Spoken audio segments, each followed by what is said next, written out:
Isang pinagpalang araw po sa ating lahat mga kapatid. Nandito po ulit tayo sa ating Bible study at tayo po ay nasa Luke 13 na.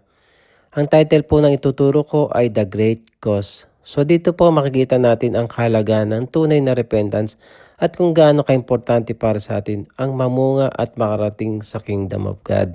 At para mangyari yon, may bibigay po ako sa inyo ng mga important points na makikita dito sa Luke 13 na kailangan natin gawin. Unang-una, we need to repent. So makikita po natin sa verse 1 to 5 that Jesus teaches us to repent our sins. Dito ay pinaliwanag at pinakita sa mga tao kung gaano kahalaga ang tunay na repentance sa ating buhay. At dito sinabi ng Panginoong Hesus na akalaban nyo ay mas makasalanan sila kaysa sa ibang mga taga-Galilea dahil sa nangyari sa kanila. Hindi, ngunit tinitiyak ko sa inyo, mapapahamak din kayo tulad nila kung hindi nyo pagsisisihan ang mga kasalanan nyo. Katulad din ng 18 taong nabagsakan ng tore ng Siloam at namatay, at akala ba nyo ay higit silang makasalanan kaysa sa ibang mga taga-Jerusalem? Hindi, ngunit tinitiyak ko sa inyo, mapapahamak din kayo tulad ng kung hindi nyo pagsisisihan ang mga kasalanan nyo. Ang true repentance po sa ating Panginoon ay nagdadala sa atin ng kapatawaran ng ating mga kasalanan. Tinutulungan niya tayo makalaya sa ating mga kasalanan. Dahil dito, lalago po ang ating spiritual at babaguhin niya tayo sa bagong pagkatao.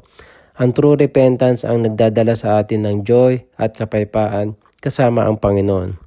Ang point ni Jesus dito na kahit ang mga mabubuti ay hindi makakaligtas sa kaparusahan.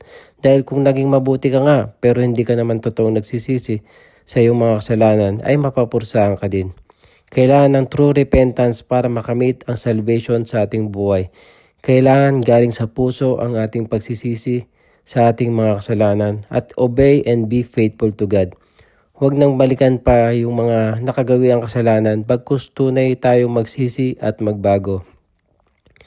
Ang pangalawa po, we need to bear fruit. Fruitfulness is expected. God gives us second chances pero He expects spiritual fruit sa ating buhay. Makikita natin sa verse 6 to 9 ang parable of the barren fig tree.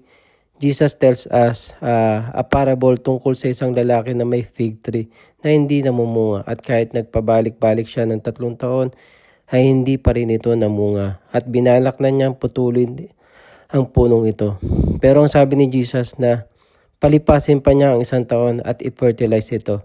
Pero kung hindi pamamunga ay pwede na niyang putulin ito. Ibig sabihin dito na ang Panginoon ay mahabagin. Siya ay nagbibigay ng isa pang pagkakataon para tayo ay magbago at pagsisihan ang ating mga kasalanan. Pero dapat tayong mamunga. We need to bear fruit para tayo ay mapatawad. Ang tanong, ano bang fruit ang ine-expect ng Diyos para sa atin? Ito ay ang fruit of the Spirit. Sabi sa Galatians 5:22-23, but the fruit of the Spirit is love, joy, peace, long-suffering, kindness, goodness, faithfulness, gentleness, self-control. To bear a fruit, kailangan we need to fertilize ourselves. It means kailangan may nababago sa ating karakter at true repentance sa ating mga kasalanan. At syempre dapat lumalago ang spiritual na buhay natin.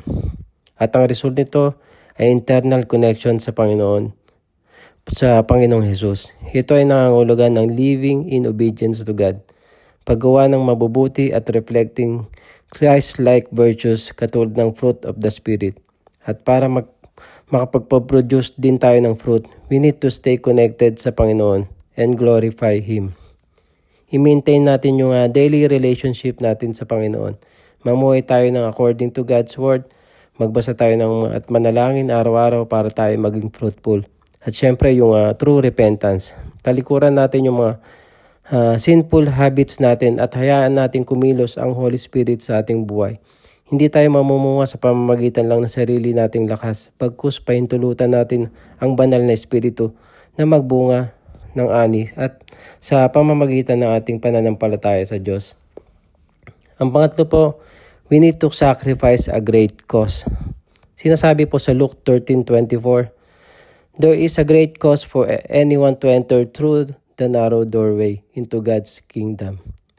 I tell you, Many will want to enter but won't be able to.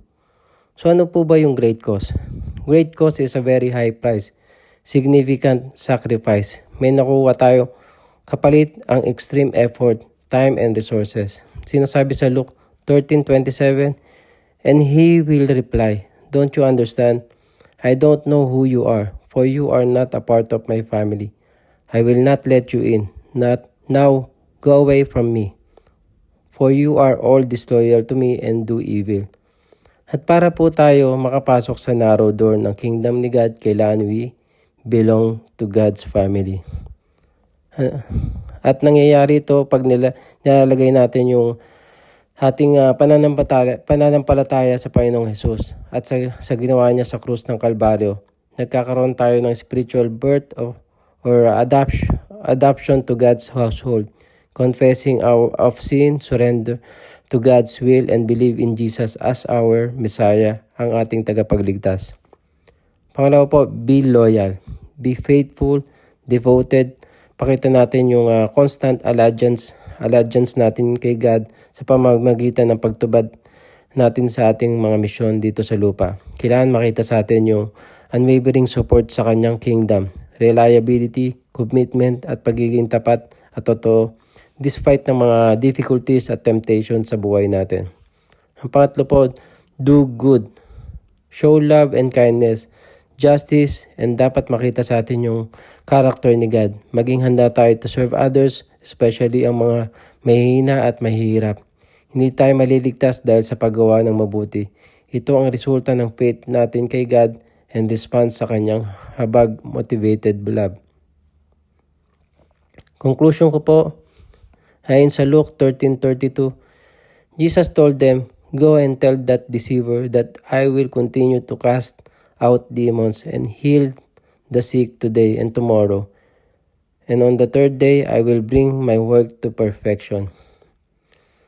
Magpatuloy po tayo sa mga bagay na ginagawa natin sa Panginoon, gaya ng kanyang ginawa. Tinapos niya ang kanyang misyon sa krus ng Kalbaryo. So, let's finish our mission. Maraming salamat po. Naway may natutunan kayo. God bless you all.